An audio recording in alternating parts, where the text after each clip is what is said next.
Nanumpa ang COMELEC Region 12, DepEd ug mga law enforcement agency nga ilang barugan ang hapsay, tinuod ug malinawon nga pagpahigayon sa 2025 midterm elections. Kini pinaagi sa usa ka Solidarity Pact signing sa General Santos City.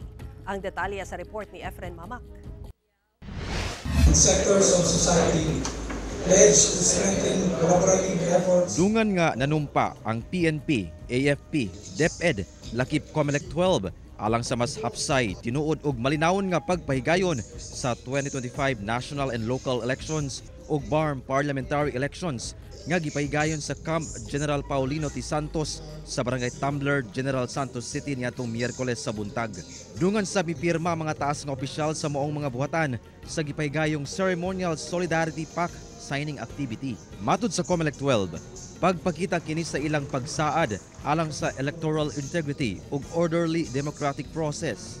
We should remain neutral and impartial towards the achievement of our goal, because at the end of the day, we are not only accountable to the people but more so, we are accountable to God.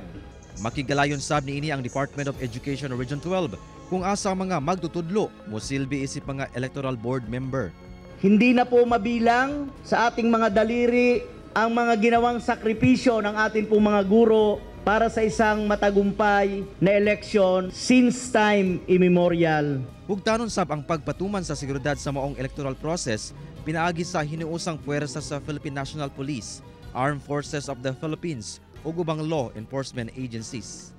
It is imperative that all sectors of society work together to safeguard our democratic foundations. Kauban si Gary Balantay ug Bong Vicencio, Efren Mamak, 1 Mindanao.